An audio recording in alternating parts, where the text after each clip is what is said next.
Hey, good evening. Welcome all to a fantastic session today.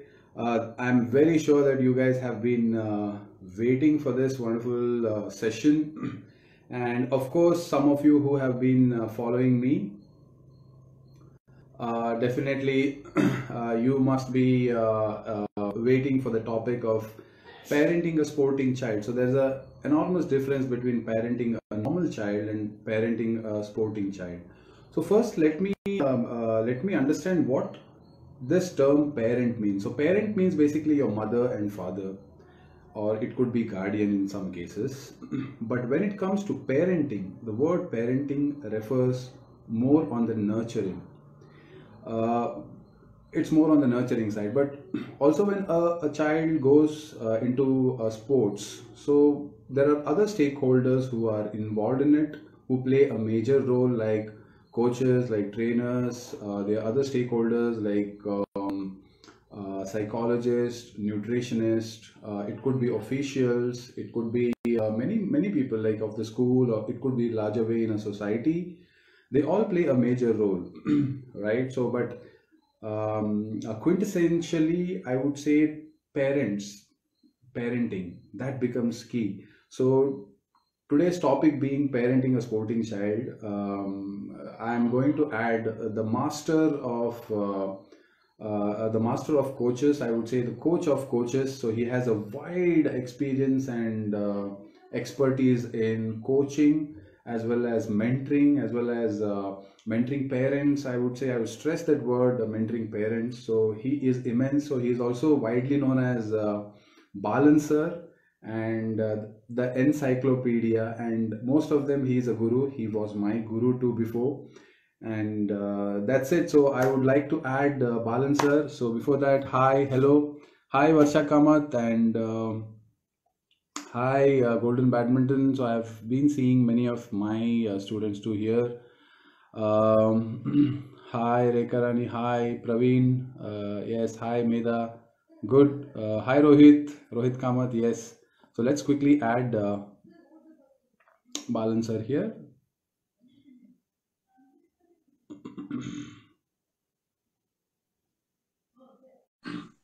So, so as I told you, Balancer has a wide range of experience. I think more than 25 years, and he is guru to. Hello, Balancer. How are you? Hey, hi, Mohit. How are you doing, You sir? clear? Yeah, doing well. Yes, so fantastic. I'm very happy to see you after a long time. I think we haven't met quite a long, and Yeah, yeah.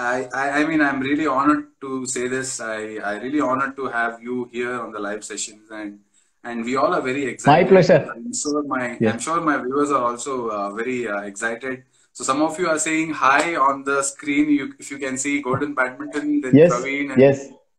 Yeah. you can just say hi to them, a welcome message. I'll say plainly say welcome. Thank you. Thank you for joining me and Mohit today. I hope it will be useful to you. Yes, good evening, Balancer. So, Balancer, yes. So, how's the quarantine period treating you? So, how's it going? Yeah, I'm alone in a 82-year-old tiled house in Trivandrum, very close to Srimulam Club, where Vimal Kumar and myself grew up playing badminton. So that's an added, it's an Wow, added pleasure. wow, that's a very introductory bomb, I would say. You and Vimal sir, one of the Yeah. few greatest teachers, I would say, because I have trained under you, and we had a You're very kind. fantastic. Uh, You're very kind, that's Mohit. not the right word. Thank you, sir. But it's really Yeah. good to know that Vimal sir and you had trained at the same time. So yeah, Balan sir, I think we should start with the topic parent. Today's topic, you're very aware of it, parenting a sporting Yeah. child. So Yeah. let me Yeah. start my one first question with one of the example in my life. Mm, So my mm, parents hardly came for my matches. So I remember my mm. dad has come exactly 5 times, including state and national tournament, which was held in Bangalore itself. And my mother You're came only lucky. twice. You're lucky. I would say that I'm lucky. Yes, yes, that's the right word. So after coming to my match, especially my mother, after the match, I lost that match, but she was completely ill after the match. So she had fever, she had headache, and she had nausea, and it was tremendous pressure for her. But I would say, even if she hasn't come or my parents didn't come for the matches, they have given tremendous support for me, whatever they could do, whatever I knowledge know, I they know. had at that point of time. But that was, I would say, as a coach today, I stand here in front of all of them, in front of you, saying that a little bit more education for the parents, I would have been in a different place. So, Sure, I agree with you. being that topic, balancer, I think this is the topic today we are driving here, parenting a sporting child. So, my first question to you: so, what is the difference between a play and a sport? Yeah, yeah. Yeah, that's a very valid question a lot of us have. So play is very natural. It's very natural to all human beings and most animals also. I think all animals also. For animals, it is kind of a simulated hunting lesson where you would have seen the tiger cub, trying to catch the tail of the mother tiger. So the mother will wiggle its tail and the cub will try to catch it, bite it and all that. There it starts its first hunting lesson as well. So that's how play has evolved. Everybody likes to play. Even everybody loves playing. And the end result of play is always undiluted fun. No questions asked. That was how it used to be for you also, no, Mohit? Yes, I Yeah. remember. Yeah. You come back from play and no questions asked. Did your father ever ask, how many times did you catch Ramesh today? You have to catch him 3 more times tomorrow. Did he ever say that? Never, No. never. No. So hence no pressure, undiluted fun. Everybody wants to play. But later down the line, this play got transformed to sport. Sport, what is sport then? Sport is nothing but organized play. But along with this organization came some kind of accountability, expectation, since there was some investment of time, energy, and money in it. So that added to the accountability factor and the pressure factor. So you look at children after play, while they are playing, their face is always glowing and they are having a ball. But you look at you yourself have experienced. So you look at the children who are competing in a junior level competition in KBA, of all places, in some place where we are very familiar about. Day one of a tournament, 5:30 itself, the courts are packed with boys and girls in their very nice tracksuits. They are hitting shuttles, laughing. There is a little bit of boy meet girl also going on, which is all fine. Everybody is enjoying. But the moment Suresh sir comes on stage and says 8:30, stop practice, first match of the day, Mohit versus Utsav, then everything changes. You should see the look at the way the expression on their faces change. It becomes very grim. Yeah. I don't feel they are enjoying. Have you noticed that? You would have noticed that. You would have gone through that also. Yes, I've gone through it. Yeah. So, yeah, sir. Why so? Yeah, continue. Sorry, continue. Yeah, no. Carry on. So you mentioned a very valid point, sir. Let me take my example. So I was also in the situation where I was practicing till 8:30, and I knew that 10 o'clock is my match. So what changes in that moment for a player? How that pressure builds up? Why that pressure builds up? Yeah, pressure because there is an inherent pressure to perform, because there are people behind you. So there are people asking questions. So you should also know that in olden days, I'm not telling that everything olden is golden. So that is not the case. It's at all. So, but in olden days, you imagine somebody picking up a sport, my generation or even earlier, or little later also, they would have done lot of natural sport and play, like free running, especially barefoot running over uneven ground, climbing trees, clambering over walls, throwing stones at mango trees, and playing desi games like kabaddi, kho and all that. Before they would have even seen an organized sport like maybe basketball, cricket or badminton. And this person would have fallen in love with that sport and would have tried to learn that sport. Now, how much driven that child should have been to pick up a sport in those days? Very, very driven. Because if you say, I want to go and play sport, the first thing you get is a whack. because everything was study based, study oriented in those days. Yeah, So yeah, tremendous self motivation to even to go and play. I don't know whether you remember Sudhir Babu, the famous actor now, no, who played you remember, no? Who is going to play I. Gopichand's role in his biopic. Oh wow, No, that's that great to was hear. before you. Yeah, you know the movie in which he acted? Hindi movie with Tiger Um, Shroff. yes, yes. Tiger Shroff's first movie. He is a villain in that. Uh-huh. I remember. Yes, Yeah, I yes. remember. And I don't know whether you remember, you don't remember him. So I don't he remember. came to Bangalore. He was a millionaire son. He wanted to do engineering. Parents wanted him to do engineering. He was already a state level player in Andhra. So Hmm. he was joining MES college. Okay. So, but he came to Canara Union courts and asking Vimal sir whether I can join practice. So Vimal said, come twice a day or thrice a day. After a couple of days, Vimal sir said, I remember him telling me that this fellow will win the state championship. And Oh he wow. won the state. His photo came in the Hindu and his parents got him. Parents had told him absolutely no badminton. You No look bad one. at that boy's pressure. What pressure he would have done? His entire anything to do with sport was a pleasure for him. Hmm. So you compare yourself with him, no, when he would have gone and played the state championship. His only worry would have been being caught by his parents, Parents. That because too on those the media. yeah.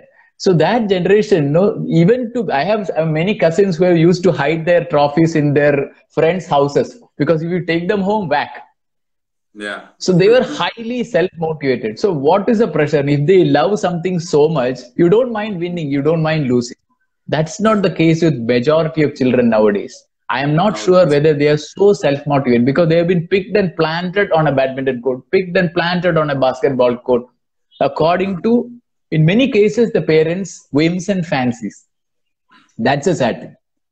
Okay, so as you mentioned the last point, which you said they have been picked and planted, here is what my experience also is, Balancer. So I highly involve in the beginner platform because I really enjoy teaching them. I love the energy. I love that innocence which they portray at that point of time. And once they are picked and planted, I think I mentioned before in my introduction monologue that parenting a sporting child, parenting doesn't necessarily mean that it has to be from a parent. There is an ecosystem which is also equally responsible to develop a sporting child. So when they are True, picked true. and planted, as a coach, it becomes our responsibility also to make it more interesting. But there is also a constant challenge which happens, which is very natural, sir. I wouldn't say it is wrong, but there has Mm. been a sense of urgency to create a champion. So that's a very difficult tackle which happens between a coach and a parent. So how do Mm. you address this particular challenge? No, no, very genuine problem. So here again, like you said, no, if a country has or even a small place has a sporting culture, this problem to a very large extent can be solved or will be solved. Okay. How? Because a sporting person will know how difficult it is to create a champion or how difficult it is to be a champion. So Yeah. his first question to the coach is not going to be how many days will you to take transform my child to a champion. He will never ask that. Have you seen? I have been fortunate to be in Padukone Dravid Center for Sports Excellence for a couple of years, where Rahul Dravid brings his two children to play badminton and cricket also. You should see the Wow. approach with which he treats his coaches. Coaches, I mean, beginner level coaches of his two children. How much of respect he gives? No questions. He will sit quietly in the galleries, and that's it. Not even talk to the coach. If at all, it will be a hi or that's it at the end of the session as he is herding his children away. So that is great sporting culture. So if that culture Wow. is there, these headaches are less for you. It is not Okay. bad to dream that my child is going to be a champion. No, it's not a crime. That's the way all parents think also. But to short Yeah. circuit it and make it into fast forward mode is dangerous. Fantastic, sir. So I think we all have learned a lesson from the great Rahul Dravid, who is a cricketing legend. But being a legend, also he makes sure he knows his place, even if their children are playing badminton, they're playing a sport. He knows his place as a parent. Yeah. So that becomes Yeah. a key part. Moving on to the next question, I would like to ask my viewers, our viewers also, to please freely post your questions, whatever you have. So as on as we go on with the session, with the topics, so we will definitely come back to the questions. And yeah, moving on, definitely, as I have been a sportsman, you have been a sportsman, and a lot of my counterparts are not into sports. So let's take one example. I am playing frisbee, sir. You must be knowing what is frisbee, right? So there is a Yeah, round yeah, shaped, yeah. So you play, yeah, yeah, and that improves enormous quality of motor skills, catching the shuttle, yeah, understanding the flight. It is very well yeah. connected, and I'm playing with my family. But my dad and my mom are not a sportsman, so it becomes a little Mm, difficult for them to understand that motor skill. mm. My question here is how can we develop, as you also mentioned that about sporting culture, how can we develop it from an early age? How does a long Yeah. term program can be developed? Yeah, this is a very valid question again. I don't know whether you listened to our national coach Pulala Gopichan speak about I do. this I do. particular topic a couple of days back.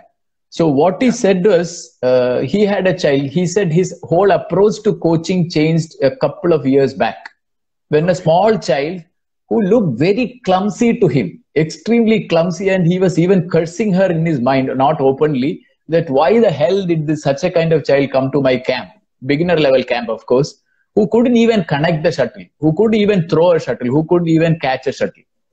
Hmm. So as they were filing out of the court, it seemed the small girl approached him and said, "Sir, teach me how to throw." That I think brought tears to his eyes. Yeah. And I've he heard says about that particular incident changed his whole mindset. So he's, I think, after creating a phenomenal performance as a national coach with 6 to 7 world-class players out of nowhere, almost like a magician. Of course, great work behind that, as you would know. it. Yeah. Yeah. But there, I see a paradigm shift from extremely focused elite level coaching to more wider canvas of Yeah. spreading sports literacy among the whole country. I mean, a very big platform ahead of him, I feel. But Yeah. to coming to the specific question which you said, he kept mentioning also that there is a thing called physical literacy. Just as you have alphabet literacy, which means again words and sentences and reading and language, just as your numerical literacy, where you deal with numbers, addition, multiplication, advanced Yeah. math, there is also physical literacy. The simple exercises of running, jumping, climbing, throwing, catching, and kicking. So, if a child systematically is taught all this from a very young age, this problem would not have happened. How young, sir? How young? How young? Yeah. So this, the advanced nations, especially the West, have gone through this in detail over the last couple of decades. Each country, especially Canada, UK, US, and all, have come out with a program called long-term athlete development. You could, That's the people, our LTAD. friends, LTAD. LTD, yeah, whoever is listening to us on this program, do please have a look at LTAD of Sports Canada. Yeah. So it's very clear in the sense it clearly says the age of the child and what they should be doing. This is Canada. I think to small with minor alterations, this must be followed in other countries. So they say active, call this first stage active start. That is age 0 to 6, where the basic activities like running, throwing, catching, kicking, and twisting are taught.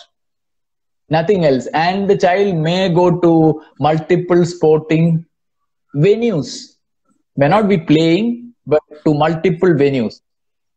So that is 0 to 6. And then So this come is this is fundamentals. so this is also fundamentals of motor skills and cognitive development. So it's a Correct, mental correct, ability, correct, right? correct, correct, correct. Then they slowly move on from 6 to 9 years. They vary it for boys and girls with a small variation, but that I am leaving it for the time being. That they call fundamentals. FUN in capital letters, Fun. fundamentals. Okay. Yeah. So there begins the ABCs of coaching, whatever sport the child is going to. Multiple sport, like I said. There is no specialization at all at that period. Even the next level, which they call learning to train, which is 9 to 12 years, also there is no specialization. Okay. Next level where they train to train, that is 12 to 16. I think they will bring down the number of games from 3 to 2, but they still are playing two games, two sports. Wow. I was listening to Federer and Nadal. Both of them were playing tennis and football side by side till 12 years. Wow. Of course, Nadal was a far better football player. So Federer also was a good enough football player, and he could play badminton also. Wow. And I didn't know that. 12 they specialized. So that's how it goes in advanced countries. And that is supposed to go in advanced countries.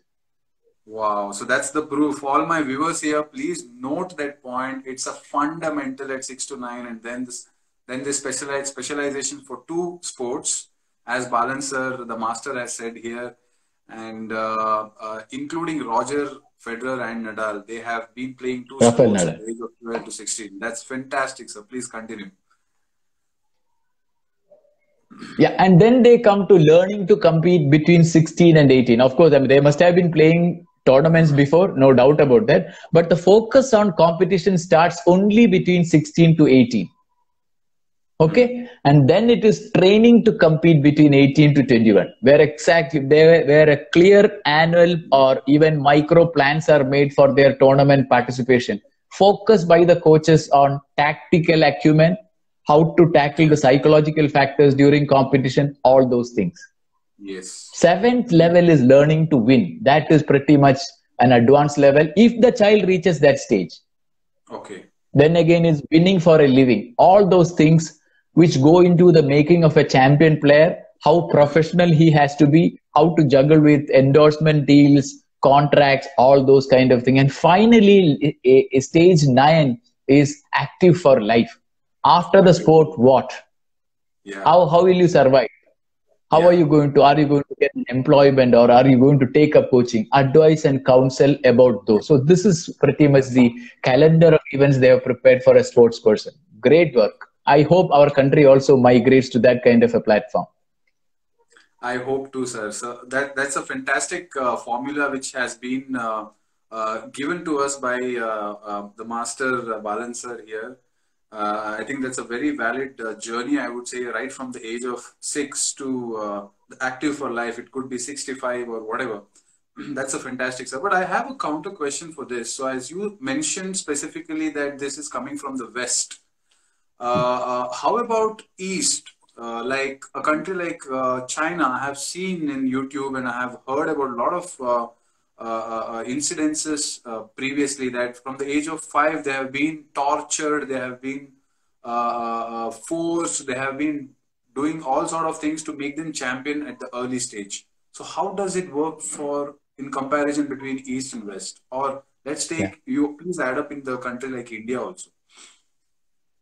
Yeah, correct. So it became very, very open to the world, discerning world. When BBC, of course, we knew about it, but when BBC came up with I think YouTube video, I think it's YouTube or sports BBC news video, where they showed children being treated very, very cruelly from a young age, being hung on from a pole. They are made to do hundreds and hundreds of cartwheels, tremendous strain on the children. And finally, they said, no gold is worth this child's tears.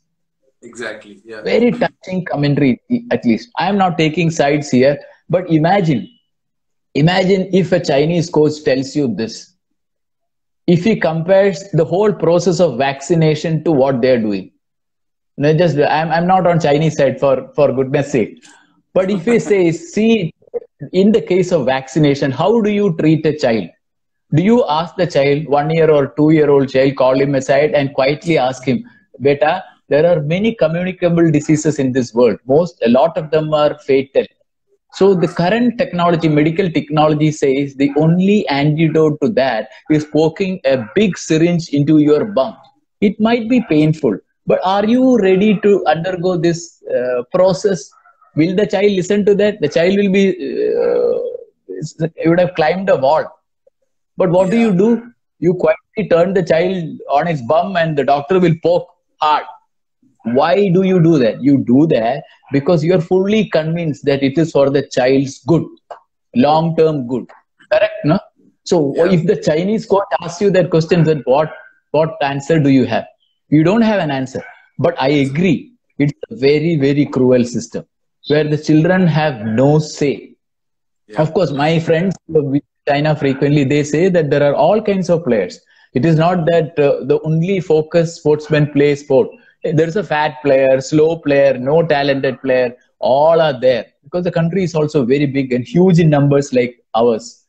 But the moment they see talent, if you are part of their talent scouting program, then you have no choice.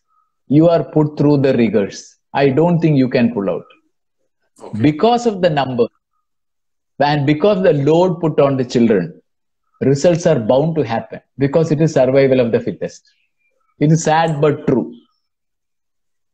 Okay. Wow. So that's a great comparison, sir. I think there's a lot of lessons from this conversation about the comparison between the East and the West. As you made West as a Canadian LTAD program versus the most famous Chinese LTAD program. So before that, I think we should move on to our viewers' questions here. So I'll quickly take questions and I'll mention their names and questions too. Give me a minute. Yeah, so there is a question from Mr. Shyam. If a child starts playing badminton at the age of 13, what should be done for him to master it up? So, by the way, I started at the age of 13. Hey, so the question you're done well. You're done well. Yeah, I'm very proud of myself. Whatever I've done, it's good. Yeah. Me too. I'm proud of you. Thank you, sir. So the question, yeah, we need an answer for that. 13 years, what do you? If a child starts playing badminton at the age of 13, what should be done for him or her to master them up quickly by Mr. Shyam? Quickly, it all depends on what is the level of physical literacy the child has at 13 years. If the child is a trained athlete, well, the only thing is that he has not played badminton, things become very easy. It is very easy for a child who has undergone basic training in athletics. All sport comprises three things: running, jumping, and throwing. And badminton is a throwing game where you don't throw the racket, you throw the racket at the shuttle. So if the child has done all these three activities, either in parts or playing other games, his transformation from a novice to a good player is easier. How quickly, we cannot say. It all depends on the player also. And as of now, if you look at the competition in India, by the time a child is 13, a lot of these top players have finished about 5 to 6 years of intense training. Whether it is healthy or not, that's another matter. But what I want to say is the competitive level at 13, 14 itself is very high. So it is very difficult for the child not to be disheartened looking at these precocious young children. So the challenges are multiple. But there is nothing to lose heart. And this is where the parent also has to be very patient. See, this until 13 he has not played badminton. So let him play 20 hours a day, 16 hours a day and make up for it. Such kind of idiotic things these parents should not try at all. You have to carefully give the child time. And sometimes he could make it, sometimes he may not make it. So what are you going to do? You can't kill your child.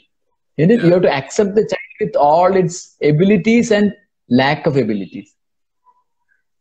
Wow, that's good, sir. So we'll move on to the second question by Mr. Rohit Kamath. Hi, sir. My question is: every parents will be worried about their children academic along with sports. So how should parents balance both child's academy and sports life? Yeah. So this is again very connected to the sporting culture.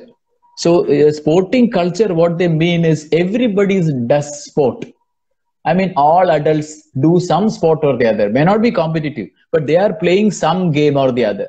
And along with them tags along their children. May not be competitive, but they are watching these parents engage themselves in sport. And they also pick up some sport or the other. That is the structure. Whether the child is taking this game very seriously depends on him or her. He might do, she might do, she may not do. That's fine. But if you get the right advice, that the child has the inclination and passion for a sport, of course he should be spending good enough time on sport. But I am telling you, till about 11 to 12 years, there is nothing we should make him avoid classes at all. In my opinion, you might also have seen Anup Sridhar, Olympian, Ashwini Ponnappa, Olympian. They have attended class till the 10th standard with one or two classes exemption. They used to attend the school every day till 10th standard. You also would have done that. Yeah. And that didn't stop them becoming teammates, no? So till 15, attending school is no issue at all. So till 15, I don't think any child should be prevented from going to school and reap the innate benefits of attending a good educational institution. So after that, you can take a call. Exactly. So fantastic, sir. I think I would like to add a point here also, Balan sir. Yeah. Because as I have already told that I too started very late, and I did not get any kind of results in the national level until I graduated, and post that 2 years until I was 23. I did not get any results. But after that, I managed to get some results in the national level and also in the international level.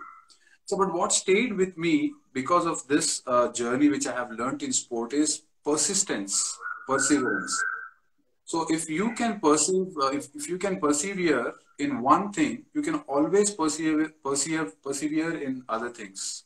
So today, when I go for a business meeting, I exactly know what to do, because I know either the outcome will be successful or I'll be a failure. But that did not stop me. That doesn't stop me to come back again, learn out of it, and go back again to the next one.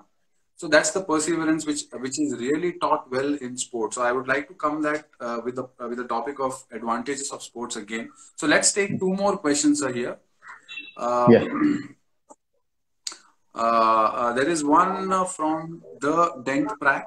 If your child is good in more than one sport, how do you divide which one is for him, and what if he decides the one that he is not best in?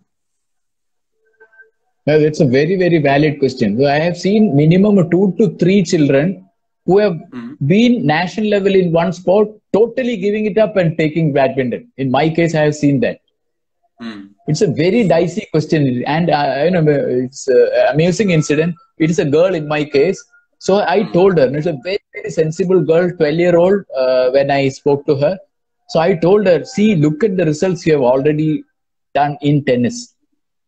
There is, I hope it doesn't happen, but there is a chance that you may not even reach that level in the new game which you are picking, because you don't know your tendencies, proclivities, inclinations towards this game. So if it happens, what will be your reaction? So you should look at that girl. I'm talking about that particular girl. What she said was, the way I work with my ethic, I don't think such a contingency will ever arise. But even if it happens, I am okay with it. I don't know how many children will be that mature.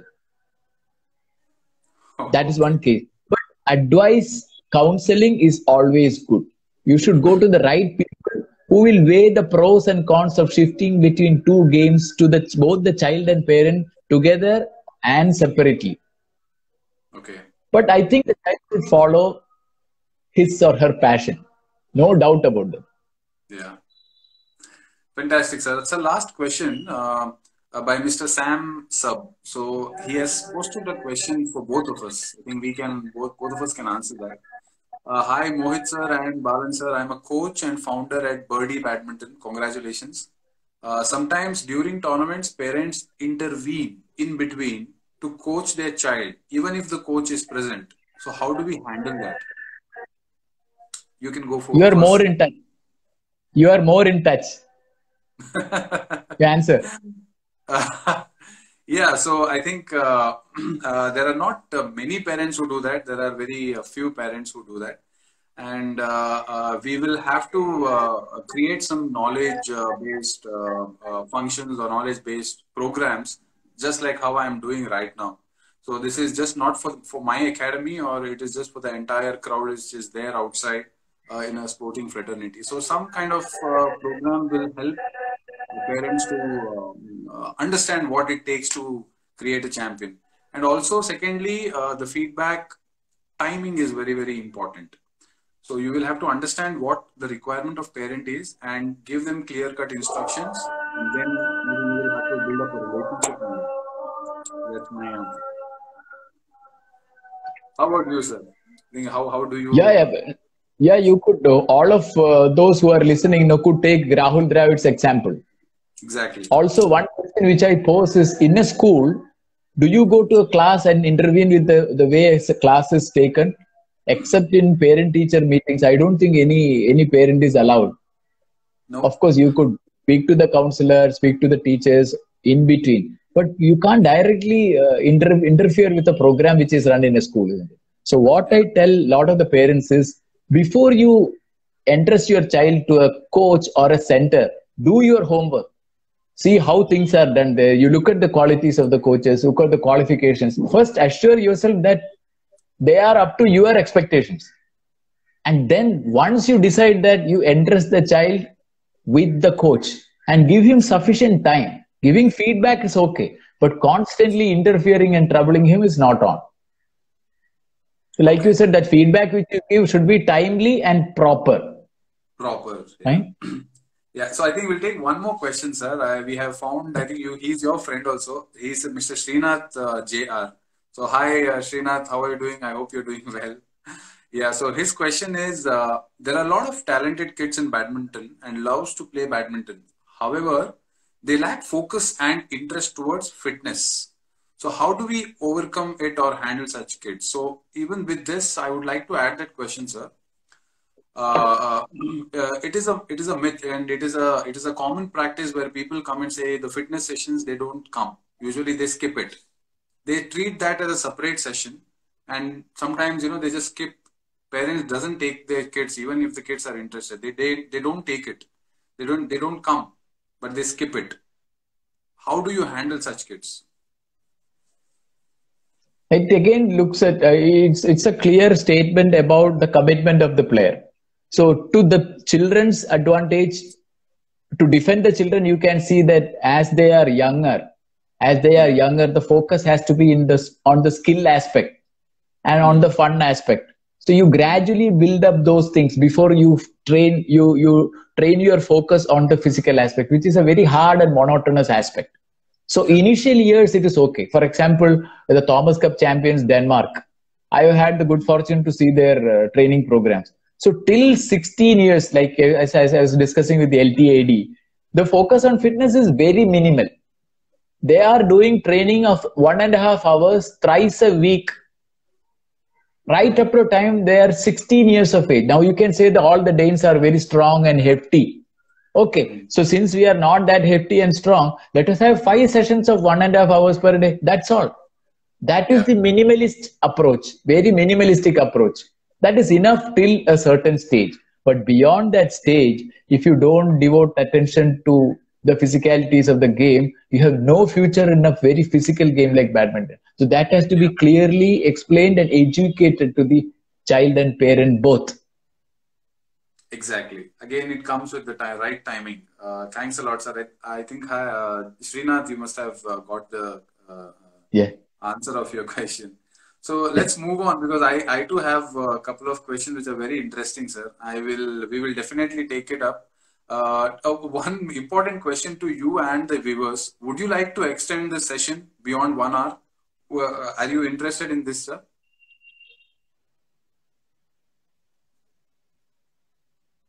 Sir, can you hear me? Yeah, I can. I don't mind. I Yeah. have no problem. Is it fantastic? So, viewers, you can leave your comments if you want more time on this session. We would like to extend it from our side. Please let us know. So, coming back to my question, Balan sir, how you have been from a generation of 2 centuries, I would say, 20th century and 21st century, if I'm not wrong. And how sport was different in the last century and this century. And a sport, it was called a pastime. No, like for example, badminton, as we both are badminton. Badminton used to be called a pregnant lady's pastime. Can you believe that? No Nothing could way. be farther than the truth nowadays. So that is how the game has evolved over a period. Correct. Okay. The same thing has happened to all aspects of badminton, not only badminton, all other sports as well. From Wow. being leisurely pastimes, everything has become professional. approach to the game by players, coaches, administrators, parents, everything has changed. One major thing is your outlook towards competition has changed. Outlook towards winning has changed. In the last century, especially the early part of the last century, we were all going by the dictum of Pierre de Coubertin, the father of modern Olympics. He said, winning is not everything. Participation is the most important thing. So we were fed on such a diet right through. So our approach to the game was like that. Our approach to winning and losing was like that. But towards the end of the last century, and of course the current century, the dictum changed from the mantle moved from Pierre de Coubertin to Vincent Lombardi, the very famous baseball coach from US. He also started the same way. He said, winning is not everything. It is the only thing. Can you believe this? That has happened. So this changed. Yeah. That is what exactly is happening. So right from 1950, after the World Wars, the Eastern European nations and USSR started investing so much of money and science into sports performance. They probably wanted to show the world that they are superior as a nation, as a race, and then went into systematic doping, systematic training practices, many of which were unfriendly, unnatural, and downright harmful to the players. The horror stories are one by one coming out. Many of these elite athletes of those days have died because of drug overuse. Many of them have had to change genders. So all those things happen. Can you imagine? Do you remember the World Cup where Ronaldo, the ace Brazilian player, had to play a match immediately after he was down with seizures because of pressure from a footwear company? So this is the sad effect of the changes that has happened to our approach to sport. Oh, wow.